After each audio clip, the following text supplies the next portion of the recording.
Welcome to யூடிஎம்மின் அன்பான உறவுகள் அனைவருக்கும் வணக்கம். நான் உங்கள் ரேணு. என்னங்க எல்லோரும் எப்படி இருக்கீங்க? நல்லா இருக்கீங்களா? நேற்றைய நாள் தகவல்கள் எல்லாம் உங்களுக்கு பயனுள்ளதாக இருந்திருக்கும். தொடர்ந்து இன்றைக்கான தகவல்கள் பார்க்கலாமா? அதுக்கு முன்னாடி நம்ம வீடியோக்கு லைக் கமெண்ட் பண்ண அனைத்து உறவுகளுக்கும் மிகப்பெரிய நன்றிங்க. அதே மாதிரி நம்ம சேனலுக்கு நீங்கள் கொடுத்துட்டு வர ஒத்துழைப்புக்கும் ஆதரவுக்கும் மிகப்பெரிய நன்றி. தொடர்ந்து நம்ம சேனலை சப்போர்ட் பண்ணுங்கள். மறக்காமல் நம்ம சேனலை சப்ஸ்கிரைப் பண்ணிக்கோங்க. அப்படியே நம்ம வீடியோக்கு ஒரு லைக் பட்டன் போட்டுக்கோங்க. உங்களோட லைக்ஸ் தாங்க என்னோட எனர்ஜி. ஸோ மறக்காமல் வீடியோ பார்க்குற உறவுகள் வீடியோக்கு ஒரு லைக் பட்டன் தட்டிடுங்க. நம்ம டெலகிராம் சேனலில் டெய்லி நியூஸ் பேப்பர் கட்டிங் போடுவோம். ஸோ மறக்காமல் அதிலேயே ஜாயின் பண்ணிக்கோங்க. அப்போ தான் நம்ம கொடுக்குற தகவல்கள் உங்களுக்கு பயனுள்ளதாக இருக்கும். தொடர்ந்து இன்றைக்கான தகவல்கள் பார்க்கலாம். இன்றைக்கி நம்ம ஏப்ரல் 2ஆம் தேதிக்கான நடப்பு நிகழ்வுகள் பார்க்க போகிறோம். முதல் கேள்வி, எங்கு விளையக்கூடிய வெற்றிலைக்கு தற்போது புவிசார் குறியீடு கிடைத்துள்ளது? எங்கு விளையக்கூடிய வெற்றிலைக்குங்க தற்போது புவிசார் குறியீடு கிடைத்துள்ளது. ஸோ நமக்கு வெத்தலை அப்படின்னாலே கும்பகோண வெத்தலைன்னு சொல்லுவோம். ஸோ கும்பகோண வெற்றிலைக்கு நமக்கு புவிசார் குறியீடு கிடச்சிருக்கு. ஸோ நமக்கு என்ன சொல்லியிருக்காங்க அப்படின்னா, தமிழகத்தில் இதுவரைக்கும் 62 பொருள்களுக்கு புவிசார் குறியீடு பெறப்பட்டிருக்கிறதா நம்ம புவிசார் குறியீடு வழக்கறிஞர் சஞ்சய் காந்தி அவர்கள் சொல்லியிருக்காங்க. அதில் பார்த்தீங்க அப்படின்னா தஞ்சை மாவட்டத்தை தான் சாதனை படைச்சிருக்கிறதாகவும் சொல்லியிருக்காங்க. ஸோ தஞ்சாவூர் மாவட்டத்தில் இருக்கிற திருவையாறு, பாபநாசம், கும்பகோணம் உள்ளிட்ட காவேரி படுகையில் மட்டுமே விளையக்கூடிய கும்பகோண வெற்றிலைக்கு புவிசார் குறியீடு கிடச்சிருக்கு. அதுக்காக தான் இப்போ நம்ம இந்த தகவல் பார்க்குறோம். ஸோ நமக்கு கும்பகோண வெத்தலைக்கு இப்போ ரீசெண்டாக நமக்கு புவிசார் குறியீடு கிடச்சிருக்கு. நெக்ஸ்ட் கொஸ்டின், எந்த ஊரின் தோவாளை மாணிக்க மாலைக்கு புவிசார் குறியீடு கிடைத்துள்ளது? ஸோ தோவாளை மாணிக்க மாலைக்கு நமக்கு கன்னியாகுமரியில் இருக்கிற கன்னியாகுமரிக்கு புவிசார் குறியீடு கிடச்சிருக்கு. கன்னியாகுமரியில் உற்பத்தி செய்யக்கூடிய தோவாளை மாணிக்க மாலைக்கு புவிசார் குறியீடு கிடச்சிருக்கு. ஸோ நமக்கு கும்பகோண வெத்தலைக்கும் கன்னியாகுமரி தோவாளை மாணிக்க மாலைக்கும் புவிசார் குறியீடு கிடச்சிருக்கு. ஸோ அரபிக்கடலும் வங்கக்கடலும் சங்கமிக்கிற கன்னியாகுமரி மாவட்டத்தில் மட்டுமே செய்யக்கூடிய தோவாளை மாணிக்க மாலைக்கு நமக்கு இப்போ புவிசார் குறியீடு கிடச்சிருக்கு. ஸோ நமக்கு இப்போ 2 பொருள்களுக்கு புவிசார் குறியீடு கிடச்சிருக்கிறதா நமக்கு தகவல்கள் சொல்லியிருக்காங்க. ஸோ அதில் பார்த்தீங்க அப்படின்னா இந்திய அளவில் அதிக புவிசார் குறியீடு பெற்ற மாநிலங்களில் தமிழ்நாடு 2வது இடத்துல இருக்கிறதாகவும் நமக்கு தகவல் சொல்லியிருக்காங்க. தமிழகம் இந்தியாவிலே 2வது இடத்துல இருக்குது. புவிசார் குறியீடு அதிக அளவில் புவிசார் குறியீடு வாங்கின பொருட்களில் தமிழ்நாடு 2வது இடத்துல இருக்குது. அதோடு சேர்த்து தமிழகத்தில் 11 பொருட்களுக்கு புவிசார் குறியீடு பெற்ற முதல் மாவட்டம் எதுன்னு பார்த்திங்கன்னா தஞ்சை மாவட்டம் நமக்கு 11 பொருள்களுக்கு புவிசார் குறியீடு வாங்கியிருக்காங்க இந்த கும்பகோண வெத்தலையோடு சேர்த்து. ஸோ நமக்கு இந்தியா அளவில் பார்க்கும்போது தமிழகம் புவிசார் குறியீடோட பொருட்களில் 2வது இடத்துலையும், தமிழகத்தில் எந்த மாவட்டத்தில் பொருட்கள் புவிசார் பொருட்கள் அதிகமாக இருக்குது அப்படின்னு பார்க்கும்போது தஞ்சை மாவட்டமும் அதிகமாக இருக்குது. தஞ்சை மாவட்டத்தில் 11 பொருட்களுக்கு புவிசார் குறியீடு வாங்கியிருக்காங்க. ஸோ நம்ம இப்போ பார்த்த தகவல் என்ன, நமக்கு எங்கு விளையக்கூடிய வெற்றிலைக்கு தற்போது புவிசார் குறியீடு கிடைத்துள்ளதுன்னா கும்பகோணத்தில். அதுபோலவே நமக்கு எந்த ஊரின் தோவாளை மாணிக்க மாலைக்கு புவிசார் குறியீடு கிடச்சிருக்குன்னா கன்னியாகுமரி. அது மட்டும் இல்லை, நம்ம இந்திய அளவில் அதிக புவிசார் குறியீடு பெற்ற மாநிலங்களில் 2வது இடத்துல தமிழகம் தான் இருக்குது. அதுபோலவே தமிழகத்தில் எந்த மாவட்டத்தில் அதிக பொருள்களுக்கு புவிசார் குறியீடு வாங்கியிருக்கோம் அப்படின்னா தஞ்சையில் தான். எத்தனை பொருள்களுக்கு வாங்கியிருக்கோம்? 11 பொருள்களுக்கு வாங்கியிருக்கோம். ஸோ அது மட்டும் இல்லை, நமக்கு தஞ்சை மாவட்டத்தில் தலையாட்டி பொம்மை, திருபுவனம் பட்டு, நெட்டி மாலை இந்த மாதிரி 10 பொருள்களுக்கு புவிசார் குறியீடு வாங்கியிருக்கிறதா நமக்கு சொல்லியிருக்காங்க. மாவட்டத்தில் முதல் முறையாக வேளாண் பொருள்களுக்கு புவிசார் குறியீடு கிடச்சிருக்கிறது. இதுதான் முதல் முறைன்னு சொல்லியிருக்காங்க. வெத்தலைக்கு வாங்கியிருக்காங்க இல்லையா? ஸோ அதனால் வேளாண் பொருள்களுக்கு வாங்குறது இதுதான் முதல் முறைன்னு நமக்கு சொல்லியிருக்காங்க. ஸோ நெக்ஸ்ட் கொஸ்டின், எங்கு அமைய உள்ள நூலகத்திற்கு காமராஜர் பெயர் சூட்டப்படும் என முதல்வர் அறிவித்தார்? இப்போ நம்ம சட்டப்பேரவை கூடியிருக்கு, நம்ம தினமும் ஒரு விவாதம் போயிட்டுருக்கிறது எல்லாம் பார்த்துட்டு தான் இருப்போம். ஸோ அதில் பார்த்தீங்க அப்படின்னா நம்ம முதல்வர் இன்றைக்கி என்ன சொல்லியிருக்காரு அப்படின்னா, எங்கு அமையுள்ள நூலகத்திற்கு காமராஜர் பெயர் சூட்டப்படும் என முதல்வர் அறிவித்தார். நமக்கு பட்ஜெட்டில் நூலகம் அமைக்கப்படும் சொல்லியிருந்தாங்க. அதன்படியாக நமக்கு போன மாதத்தில் அடிக்கல்லும் நாட்டியிருப்பார். காணொலி வாயிலாக அடிக்கல்லும் நாட்டியிருப்பார். எங்கே? திருச்சியில். ஸோ நமக்கு திருச்சியில் அடிக்கல் நாட்டியிருப்பார். 2 லட்சம் சுமார் 2 லட்சம் பரப்பளவில் ஒரு பெரிய உலகிலேயே பிரம்மாண்டமான அப்படிங்கிற மாதிரி உலகத்தரம் வாய்ந்த பிரம்மாண்டமான ஒரு நூலகம் வரப்போகுதுன்னு சொல்லியிருப்போம். ஸோ அதுக்கு பார்த்தீங்க அப்படின்னா காமராஜர் பெயர் சூட்டப்படும்னு இன்றைக்கி சட்டப்பேரவையில் சொல்லியிருக்காரு நம்ம முதல்வர் அவர்கள். ஸோ அது மட்டும் இல்லை, மதுரையில் உள்ள நூலகத்திற்கு கலைஞர் கருணாநிதி அவர்களோட பெயரையும், கோவையில் உள்ள நூலகத்திற்கு பெரியார் பெயரும் சூட்டப்படும்னு சொல்லியிருக்காங்க. இது விரைவில் கட்டப்படும். இந்த நூலகம்லாம் பார்த்திங்கன்னா சீக்கிரத்தில் இதோட கட்டுமான பணிகள்லாம் முடிவடைஞ்சிரும். ஸோ முடிவடைஞ்சதுக்கப்புறம் மதுரை நூலகத்திற்கு கலைஞர் அவர்களோட பெயரையும், கோவையில் கட்டப்படுகிற நூலகத்துக்கு பெரியார் அவர்களோட பெயரையும் சூட்டப்படும்னு சொல்லியிருக்காங்க. ஸோ நம்மளோட கொஸ்டின் என்ன, இப்போ புதுசாக எந்த நூலகத்துக்கு காமராஜர் பெயர் வைக்க போகிறோம் அப்படின்னா திருச்சியில் அமைய போகிற நூலகத்துக்கு. அடுத்த கொஸ்டின், இந்தியாவின் வெளிநாட்டு கடன் கடந்த ஆண்டு இறுதியில் எத்தனை கோடி டாலராக அதிகரித்துள்ளது? ஸோ நமக்கு வெளிநாட்டு கடன், இந்தியாவோட வெளிநாட்டு கடன் கடந்த ஆண்டு அப்படின்னா 2024 டிசம்பரில் எவ்வளவோ அதிகரிச்சிருக்கு அப்படிங்கிறத கேள்வி. ஸோ நமக்கு பார்த்தீங்க அப்படின்னா 71,790 டாலராக அதிகரிச்சிருக்கு. ஸோ 71,790 டாலராக 90 கோடி டாலரை அதிகரிச்சிருக்கு. ஸோ இந்தியாவோட மொத்த வெளிநாட்டு கடன் பார்த்திங்க அப்படின்னா கடந்த ஆண்டோட இறுதியில் இந்த அளவுக்கு நமக்கு அதிகரிச்சிருக்கு. அது மட்டும் இல்லை, நமக்கு அதுக்கு முன்னாடி செப்டம்பர் மாத இறுதியில் 2024 செப்டம்பர் மாத இறுதியில் 71,270 கோடி டாலராக இருந்தது. அப்படியே டிசம்பருக்கு மாறும்போது 71,790 கோடி டாலராக அதிகரிச்சிருச்சு. ஸோ ஒரே காலாண்டில் நமக்கு 0.7% அதிகரிச்சிருச்சு. அதனால் நமக்கு 71,790 கோடி டாலராக நமக்கு கடன் மாறிடுச்சு. ஒரே காலாண்டு தான். செப்டம்பருக்கு அப்புறம் டிசம்பர் வந்துடுச்சு. டிசம்பர் வந்த மூன்றாம் காலாண்டில் நமக்கு பார்த்திங்க அப்படின்னா 0.7% உயர்ந்துருச்சு. அது மட்டும் இல்லை, நமக்கு 2023ஆம் ஆண்டு டிசம்பரில் 64,770 தான் இருந்தது. ஒரே வருஷத்தில் நமக்கு 10% உயர்ந்து 76,790 கோடி டாலராக உயர்ந்துருச்சு. அதுவும் அதிகமாக தான் இருக்குது கடன், இதுவும் அதிகமாக தான் இருக்குது. ஸோ நமக்கு இப்போ இந்த கேள்வி என்ன, இந்தியாவின் வெளிநாட்டு கடன் கடந்த ஆண்டு இறுதியில் எத்தனை கோடி டாலராக அதிகரித்துள்ளது? 71,790 கோடி டாலராக அதிகரிச்சது. அதாவது டிசம்பரில் அந்த அளவுக்கு இருந்தது. அதுவே நமக்கு செப்டம்பரோட எண்டில் பார்க்கும்போது, செப்டம்பர் 2024 எண்டில் பார்க்கும்போது 71,270 இருந்தது. அதுக்கே நமக்கு 0.7% உயர்ந்துச்சு. அதுவே அதுக்கு முன்னாடி கடந்த ஆண்டு 2023 பார்க்கும்போது 64,870 கோடியாக இருந்த டாலர் பார்த்திங்க அப்படின்னா ஒரே ஆண்டில் 10% மேலே உயர்ந்துருச்சு அப்படின்னு ஆய்வறிக்கையில் சொல்லியிருக்காங்க. ஸோ இது பார்த்திங்க எதனால் அதிகரிச்சிருக்கு அப்படின்னா, மத்திய அரசோட கடன் இதில் குறைஞ்சி தான் இருக்குது. பட் அரசு சாரா துறைகளோட நிலுவையில் உள்ள கடன் தான் அதிகரிச்சிருக்கு அப்படிங்கிறாங்க. கவர்மெண்ட் இல்லாமல் ப்ரைவேட் செக்டார்ஸ் இருக்காங்க இல்லையா, அவங்களோட நிலுவைத் தொகைகளால் தான் இந்த கடன் அதிகரிச்சிருக்கு அப்படின்னு சொல்லியிருக்காங்க. அரசு சாரா நிறுவனம், அரசு சாரா துறைகளாகட்டும், நிதி சாரா துறைகளாகட்டும், இவைகளோட கடன்கள் தான். நிதி சாரா துறைகள் அப்படிங்கிறது இன்சூரன்ஸ் எல்லாம் இருக்குங்களா, அந்த ஹெல்த் இன்சூரன்ஸு, கார், பைக், இந்த மாதிரி ஹோம், இந்த இன்சூரன்ஸ்லாம் இருக்குல்ல, அதெல்லாம் வந்து நிதி சாரா துறைகள்னு சொல்லுவோம். ஸோ அதெல்லாம் பார்த்திங்க அப்படின்னா அதோட நிலுவைத் தொகையெல்லாம் பார்த்திங்கன்னா கடனில் அதிகமாக இருக்குது. மத்திய அரசோட கடன் குறைஞ்சி தான் இருக்குங்கிறத ரிப்போர்ட்டில் சொல்லியிருக்காங்க. அது மட்டும் இல்லை, நாட்டோட மொத்த உள்நாட்டு உற்பத்தின்னு சொல்லுவோம் இல்லையா, ஜிடிபி, அந்த உற்பத்தியோட வெளிநாட்டு கடன் பார்த்திங்க அப்படின்னா கடந்த ஆண்டு செப்டம்பரில் 19.1% இருந்திருக்கு. அதாவது உள்நாட்டு உற்பத்தியில் ஜிடிபின்னு சொல்லக்கூடிய மொத்த உள்நாட்டு உற்பத்தியில் வெளிநாட்டு கடன் விகிதம் பார்த்திங்க அப்படின்னா 19.1% இருக்குது. இதுவுமே நமக்கு அதுக்கு முன்னாடி செப்டம்பரில் பார்த்திங்க அப்படின்னா 2024 ஆண்டு செப்டம்பரில் 19.1 இருந்த சதவீதம் 2023 செப்டம்பரில் 19% தான் இருந்திருக்கு அப்படிங்கிறத சொல்லியிருக்காங்க. ஸோ நமக்கு இப்போ எதனால் இதெல்லாம் ஏறி இருக்குது அப்படின்னா, அமெரிக்க டாலரோட மதிப்பு பார்த்திங்கன்னா உயர்ந்ததன் காரணமாக தான் இந்த விளைவு ஏற்பட்டிருக்கிறதாகவும் நமக்கு தகவல்கள் சொல்லியிருக்காங்க. ஸோ நம்ம நெக்ஸ்ட் கொஸ்டின் போயிடுவோம்.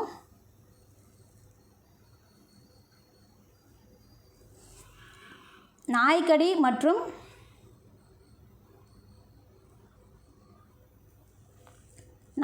மற்றும் பாம்பு கடிக்கான தடுப்பூசிகளின் நாடு தழுவிய இருப்பை கண்காணிக்க மத்திய அரசு அறிமுகப்படுத்தியுள்ள வலைத்தளம் எது? இப்போ நமக்கு நாய்க்கடி அதிகமாக ரேபிஸ் தொற்று இந்த மாதிரிலாம் நம்ம கேள்விப்படுவோம் இல்லையா, அதுக்கான தடுப்பூசி இருக்குது இல்லையா, அதோட இருப்புனா என்ன சொல்கிறது, ஸ்டாக்குன்னு சொல்லலாம். இருப்புனா ஸ்டாக்குன்னு சொல்லலாம். ஸோ நாய்க்கடி மற்றும் பாம்பு கடிக்கான தடுப்பூசிகளின் நாடு தழுவிய இருப்பை கண்காணிக்க மத்திய அரசு அறிமுகப்படுத்தியுள்ள வலைத்தளம் எதுன்னு கேட்குறாங்க. ஸோ அந்த வலைத்தளம் பார்த்தீங்க அப்படின்னா ஜூவின் அப்படிங்கிற வலைத்தளத்தில் நம்ம இதெல்லாம் தெரிஞ்சுக்க முடியும்.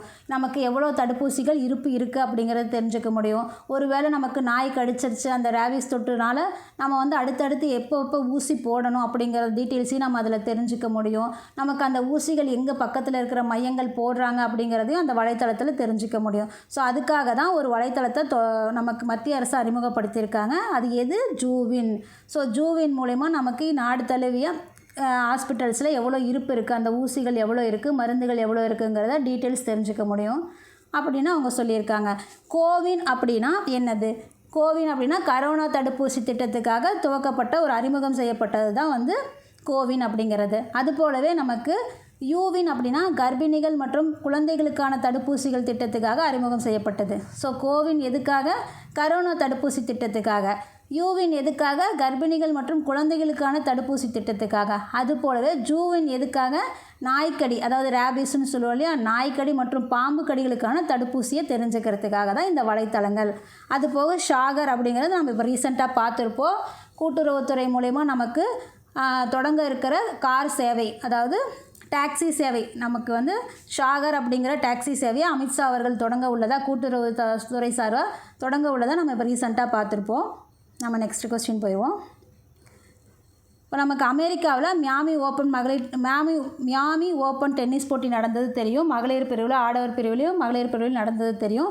ஸோ அதில் பார்த்தீங்க அப்படின்னா மியாமி ஓப்பன் மகளிர் டென்னிஸ் போட்டியில் ஒற்றையர் பிரிவில் நேற்று தான் பார்த்துருப்போம் சபலென்கா அவர்கள் வந்து வின் பண்ணாங்க, சாம்பியன்ஷிப் வாங்கினாங்க அப்படின்னா. இது பார்த்திங்கன்னா இரட்டையர் பிரிவில். ஸோ மியாமி ஓப்பன் மகளிர் டென்னிஸ் போட்டியில் இரட்டையர் பிரிவில் சாம்பியன்ஷிப் கோப்பை வென்ற டயானா ஸ்னெய்டர், மீரா ஆண்ட்ரிவா எந்த நாட்டை சேர்ந்தவர்கள்?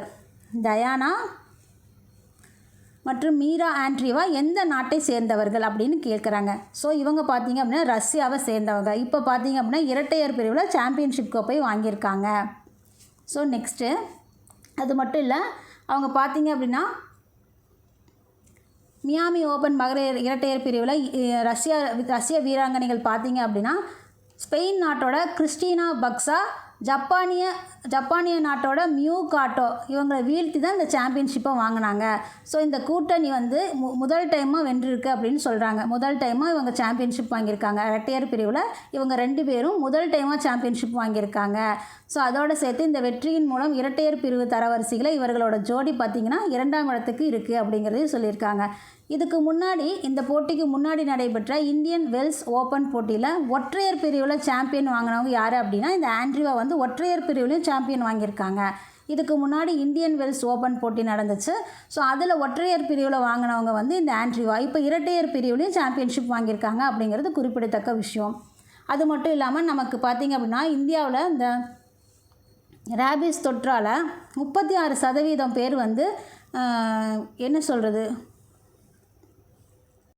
நமக்கு இந்த வெறிநாய் கடியால் ஏற்படுற ரேபிஸ் பாதிப்புக்கு உலக அளவில் ஒவ்வொரு ஆண்டும் 60,000 பேர் உயிரிழக்கிறாங்க அப்படிங்கிறதையும் தகவல் கொடுத்துருக்காங்க. ஸோ நம்ம அந்த கொஸ்டினில் சொல்லும் போது அதை மறந்துட்டோம்.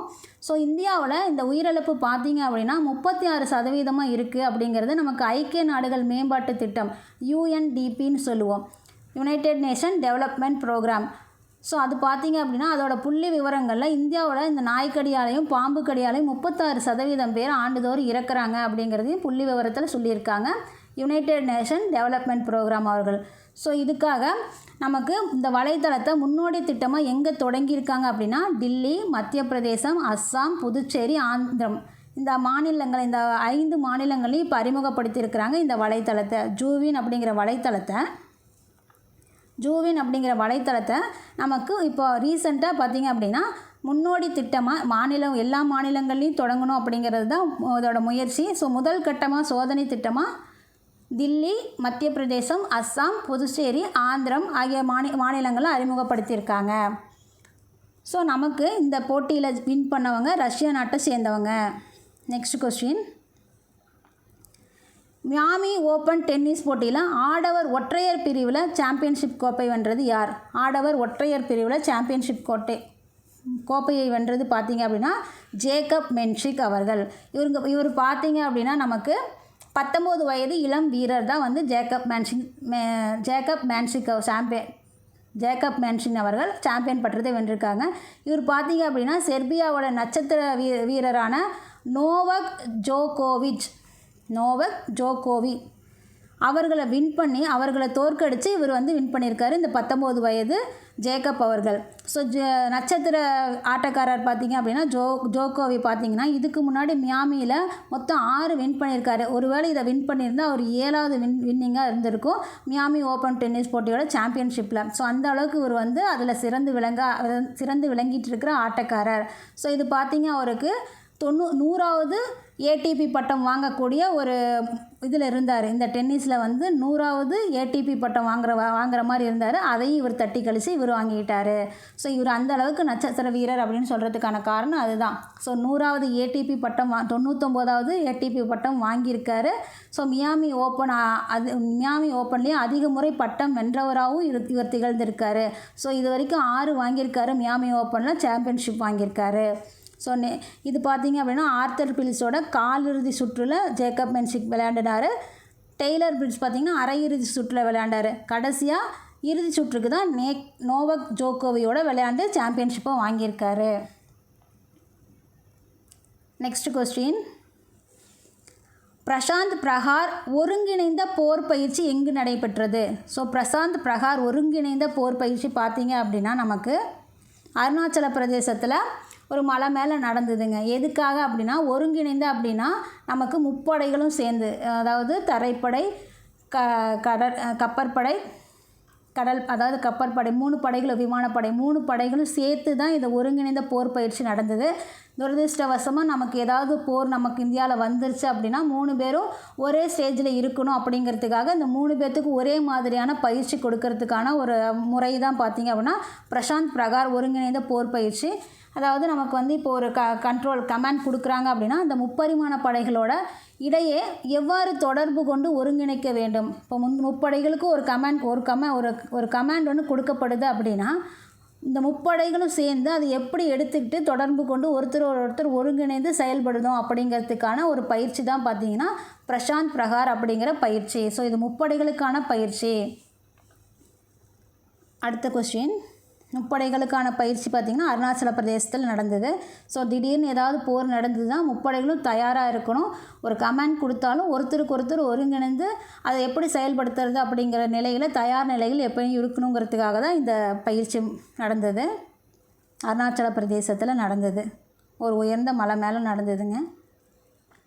அடுத்தது எக்ஸசைஸ் டைகர் ட்ரையம்ப் பயிற்சி என்பது இந்தியாவிற்கும் எந்த நாட்டிற்கும் இடையிலான கூட்டு பயிற்சி ஆகும்.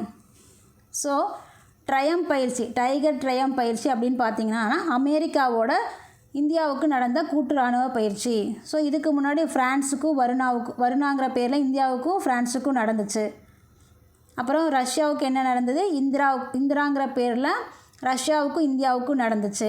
ஸோ இப்போ பார்த்தீங்க அப்படின்னா அமெரிக்காவுக்கு இந்தியாவுக்கும் டைகர் ட்ரையப் அப்படிங்கிற பயிற்சி நடக்குது. ஸோ இது எதுக்காக அப்படின்னு பார்த்தீங்கன்னா 2 நாடுகளும், அதாவது இந்தியா மற்றும் அமெரிக்கா நாடுகளோட முப்பரிமாண படைகள் இணைந்து மனிதாபிமான உதவி மற்றும் பெரிய பேரிடர் மீட்பு நடவடிக்கைகளை பரஸ்பர ஒத்துழைப்பை மேம்படுத்துகிற நோக்கத்தில் இது நடத்தப்படுச்சு. ஸோ மனிதாபிமான உதவினா இப்போ மியான்மரில் நடந்திருக்கு இல்லையா? ஸோ அந்த மாதிரி பெரிய பேரிடர் நடவடிக்கைகளில் 2 நாடோட முப்படைகளும் எப்படி சேர்ந்து ஒத்துழைச்சு அதிலிருந்து அவங்கள மீட்டு எடுக்கிறது அப்படிங்கிறதுக்கான ஒரு பயிற்சி தான் டைகர் ட்ரையப் பயிற்சி. ஸோ இது எந்த இந்தியாவுக்கும் அமெரிக்காவுக்கும் நடந்தது. அது போலயே நமக்கு பார்த்தீங்க அப்படின்னா இனியோகோஸ் அப்படிங்கிற பயிற்சி இந்தியாவுக்கும் இந்தோனேசியாவுக்கும் நடந்துச்சு. இனியோகோஸ்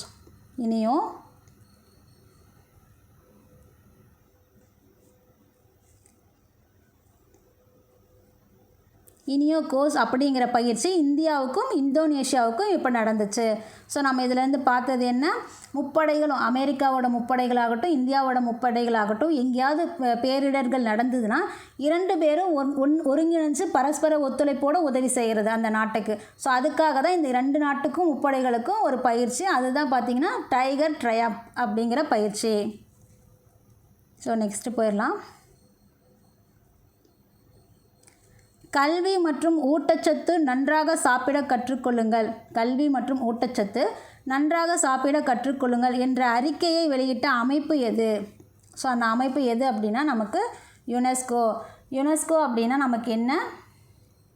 United Nations educational scientific and cultural organisation, அதை தான் நம்ம யுனெஸ்கோன்னு சொல்லுவோம். ஸோ இது பார்த்திங்க அப்படின்னா எங்கே நடந்துச்சு அப்படின்னா, இங்கே சொன்னாங்க அப்படின்னா ஃப்ரான்ஸில் நடத்தப்பட்ட வளர்ச்சிக்கான ஊட்டச்சத்து அப்படிங்கிற ஒரு நிகழ்ச்சியில் ஈவெண்ட்டில் தான் யுனெஸ்கோ பார்த்திங்க அப்படின்னா கல்வி மற்றும் ஊட்டச்சத்து நன்றாக சாப்பிட கற்றுக்கொள்ளுங்கள் அப்படிங்கிற அறிக்கையை வெளியிட்டாங்க. ஸோ எதுக்காக அப்படின்னா உலகம் முழுவதும் இல்லை பள்ளிகளில் குழந்தைகளுக்கு கொடுக்கக்கூடிய உணவு இருக்கு இல்லைங்களா? இப்போ நம்ம தமிழ்நாட்டிலே காலை உணவு திட்டம் அப்படிலாம் இருக்குது, சத்துணவு திட்டம் இந்த மாதிரியெல்லாம் இருக்கும் இல்லையா? ஸோ இதில் பார்த்தீங்க அப்படின்னா கொடுக்கக்கூடிய ஆகாரம் உணவு வந்து சத்தானதாக இல்லை. ஸோ சத்தானதாக கொடுக்கும்போது தான் குழந்தைகள் ஆரோக்கியமாக இருப்பாங்க அப்படின்னு கவலை தெரிவிச்சிருக்காங்க. ஸோ அதுக்காக வெளியிட்ட அறிக்கை தான் இது. ஸோ அரசாங்கங்களையெல்லாம் பார்த்தீங்க அப்படின்னா சத்தான ஆகாரத்தை குழந்தைங்களுக்கு கொடுக்க சொல்கிறாங்க. ஸோ இதன் மூலியமாகவே நமக்கு ஸ்கூலில் வந்து சேர்க்கைகள் அதிகமாகும்னு அவங்க சொல்லியிருக்காங்க. ஸோ அது மட்டும் இல்லை, கல்வியோட தரத்தை மேம்படுத்துறதுக்காக யுனெஸ்கோவோட இமாச்சல பிரதேச மாநிலம் வந்து ஒரு புரிந்துணர்வு ஒப்பந்தமும் போட்டிருக்காங்க. எதுக்காக? கல்வியோட தரத்தை மேம்படுத்துறதுக்காக யுனெஸ்கோவோட எந்த மாநிலம் புரிந்துணர்வு ஒப்பந்தம் போட்டுச்சு அப்படின்னா இமாச்சல் பிரதேசம் வந்து புரிந்துணர்வு ஒப்பந்தம் போட்டிருக்காங்க. ஸோ நம்ம இதிலேருந்து என்ன தகவல் தெரிஞ்சுக்கிட்டோம்? யுனெஸ்கோவால் கல்வி மற்றும் ஊட்டச்சத்து நன்றாக சாப்பிட கற்றுக்கொள்ளுங்கள் என்ற அறிக்கையை வெளியிட்டது எந்த அமைப்பு? யுனெஸ்கோ. யுனெஸ்கோனா என்ன? United nation educational scientific and cultural organisation. So நம்ம நெக்ஸ்ட்டு போயிடுவோம். தேசிய சுற்றுச்சூழல் மாநாடு எங்கு நடைபெற்றது? தேசிய சுற்றுச்சூழல் மாநாடு நமக்கு டெல்லியில் நடந்துச்சு. நம்ம பிரசிடெண்ட் அவர்கள் தான் அதை துவங்கி வச்சாங்க. திரௌபதி முர்மு அவர்கள் தான் வந்து அதை தொடங்கி வச்சாங்க. ஸோ எதுக்காக அப்படின்னா சுற்றுச்சூழல் குறித்த மாநாடு. கார்பன் டை ஆக்சைடு எப்படி குறைக்கிறது, ஸோ சுற்றுச்சூழலை எப்படி பாதுகாக்கிறது, அந்த மாதிரி வெப்ப சூழ்நிலையெல்லாம் வெப்ப அலையெல்லாம் அதிகமாக இருக்கு இல்லையா, அதெல்லாம் எப்படி குறைக்கிறது, கண்ட்ரோல் பண்ணுறது, சுற்றுச்சூழலை எப்படி காப்பாற்றுறது அப்படிங்கிறதான ஒரு மாநாடு தான் பார்த்திங்க அப்படின்னா டெல்லியில் நடந்தது. ஸோ தேசிய சுற்றுச்சூழல் மாநாடு எங்கு நடைபெற்றது? டெல்லியில். நெக்ஸ்ட்டு, உலக ஆட்டிசம் விழிப்புணர்வு நாள் எப்போது அனுசரிக்கப்படுகிறது? ஸோ நமக்கு ஆட்டிசம் பார்த்திங்க அப்படின்னா காளிதாஸ் அப்படின்னு நினைக்கிறேன், அந்த ஒரு படம் ஸ்னேகா இருப்பாங்க டீச்சராக. அங்கே ஒரு ஸ்டூடெண்ட் பார்த்திங்க அப்படின்னா ஆட்டிசம் பாதிக்கப்பட்ட ஸ்டூடெண்ட்டாக தான் இருப்பார். ஸோ அந்த மாதிரி மனநிலைமையில் இருக்கிற நீங்கள் அந்த டக்குன்னு புரியறதுக்காக அந்த சினிமாவை சொன்னேன். பட் அந்த மாதிரி குழந்தைங்களுக்கான ஒரு விழிப்புணர்வு நாள் தான். அந்த குழந்தைகளை எப்படி பராமரிக்கணும், அவங்கள அதிலேருந்து எப்படி மீட்டு வெளியே கொண்டு வரணும், அவங்களுக்கும் சமூகத்தில் எப்படி நம்ம வந்து ஒத்துழைச்சி இது பண்ணணும் அப்படிங்கிற ஒரு விழிப்புணர்வு நாள் தான் பார்த்திங்க அப்படின்னா உலக ஆட்டிசம் விழிப்புணர்வு நாள் அப்படிங்கிறது. So April 2 அனுசரிக்கிறோம். ஆண்டுதோறும் ஏப்ரல் 2 நம்ம அனுசரிக்கிறோம். ஸோ 2007 ஆண்டில் ஐக்கிய நாடுகள் சபையால் உலக ஆட்டிசம் விழிப்புணர்வு நாள் ஏற்படுத்தப்பட்டு ஒவ்வொரு ஆண்டும் ஏப்ரல் 2 பார்த்திங்க அப்படின்னா நாம் அதை கடைப்பிடிச்சிட்டு வரோம். ஸோ அதன் மூலிமா நம்ம ஏப்ரல் 2 இன்றைக்கி நம்ம அதை கடைப்பிடிக்கிறோம். ஸோ எதுக்கு இந்த ஆண்டோட கருப்பொருள் என்ன அப்படின்னு பார்த்தோம் அப்படின்னா நியூரோ டைவர்சிட்டி மற்றும் ஐக்கிய நாடுகளின் நிலையான மேம்பாட்டு இலக்குகள் முன்னேற்றம் என்பது தான் பார்த்திங்க அப்படின்னா இந்த ஆண்டுக்கான கருப்பொருள். நியூரோ டைவர்சிட்டி மற்றும் ஐக்கிய நாடுகளின் நிலையான மேம்பாட்டு இலக்குகள். ஸோ இந்த என்ன சொல்கிறது, இந்த நோய்களுக்கான கருப்பொருள் அப்படிங்க வரும்போது அந்த கொஷினில் கேட்குறதுக்கு வாய்ப்பு இருக்குது. ஸோ அதுக்காக தான் 2 டைம் சொன்னேன். ஸோ இது இங்கிலீஷில் சொல்லும்போது நமக்கு advancing neuro diversity and the United nation sustainable development goals, இதுதான் இந்த ஆண்டுக்கான கருப்பொருள். ஸோ பார்க்கும்போதே இது எப்படி உருவாகுது அப்படின்னா கருவில் இருக்கும்போதோ அல்லது பிறக்கும் போதோ இல்லை பிறந்த பின்னரோ மூளைக்கு போகிற ஆக்சிஜன் இருக்கு இல்லையா, அதில் ஏதாவது ஒரு சூழலில் தடை ஏற்பட்டு இந்த குறை ஏற்படுதுன்னு சொல்கிறாங்க. மூளைக்கு போகிற ஆக்சிஜனில் ஏதாவது ஒரு சூழலில் பல்வேறு சூழல்களால் தடைப்பட்டு போகுது. ஸோ இதனால் ஆட்டிசம் வந்து ஏற்படுது, இந்த குறைபாடு ஏற்படுதுன்னு சொல்கிறாங்க. ஸோ இதனால் மட்டும்தான் இந்த குறைபாடு ஏற்படுதே தவிர வேறு எந்த நோயினாலும் அல்ல அப்படிங்கிறாங்க. இந்த மாதிரி ஒரு நோய் அந்த மாதிரி ஒரு நோயினால தான் இந்த குழந்தைங்களுக்கு ஆட்டிசம் வந்துருச்சு அப்படியெல்லாம் கிடையாது. மூளைக்கு போகிற ஆக்சிஜனோட பல்வேறு சூழல்களால் மூளைக்கு போகிற ஆக்சிஜன் வந்து தடைப்பட்டு போகுது. பல்வேறு சூழல்களால் கரெக்டாக செயல்படாததுனால தான் இந்த குறைபாடு குழந்தைங்களுக்கு ஏற்படுது அப்படின்னு சொல்கிறாங்க. ஸோ இந்தியாவில் மட்டும் 10 லட்சத்துக்கும் மேற்பட்ட குழந்தைகள் இதனால் பாதிக்கப்படுறாங்க ஆண்டுதோறும் அப்படின்னு சொல்லியிருக்காங்க. இதில் பெண் குழந்தைகளோட 4 மடங்கு அதிகமாக ஆண் குழந்தைகள் தான் பாதிக்கப்படுறதாகவும் சொல்கிறாங்க. ஸோ உலகத்திலேயே பார்த்திங்க அப்படின்னா 100 குழந்தைகள் பிறக்குது அப்படின்னா அதில் ஒரு குழந்தைக்கு இந்த நோய் இருக்கிறதாவும் நமக்கு சொல்லியிருக்காங்க, தகவல் சொல்லியிருக்காங்க. ஸோ நம்ம இந்தியாவில் ஆண்டுதோறும் 10 லட்சம் குழந்தைகள் இதனால் பாதிக்கப்படுறாங்க. பெண் குழந்தைகளை விட 4 மடங்கு அதிகமாக ஆண் குழந்தைகள் தான் பாதிக்கப்படுறாங்க.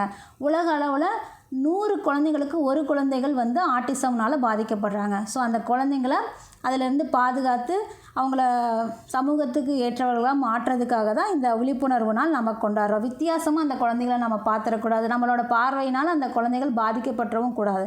ஸோ அதுக்கான விழிப்புணர்வு நாள் தான் பார்த்திங்க அப்படின்னா ஏப்ரல் 2ஆம் தேதி உலக ஆட்டிச விழிப்புணர்வு நாள் கொண்டாடுறோம். ஸோ இன்றைக்கான தகவல்களோட நிறைவுக்கு வந்துட்டோம். இந்த தகவல்கள் எல்லாம் உங்களுக்கு பயனுள்ளதாக இருந்திருக்கும். தொடர்ந்து நாளைக்கான தகவல்களோடு உங்களை சந்திக்கிறேன். அதுவரை உங்களிடமிருந்து விடைபெறுவது உங்கள் ரேணு. நன்றி. வீடியோ பிடிச்சிருந்தால் லைக் பண்ணுங்கள், ஷேர் பண்ணுங்கள், கமெண்ட் பண்ணுங்கள். நல்ல தகவல்களை நாளும் சிந்திப்போம். நாளை சந்திப்போம்.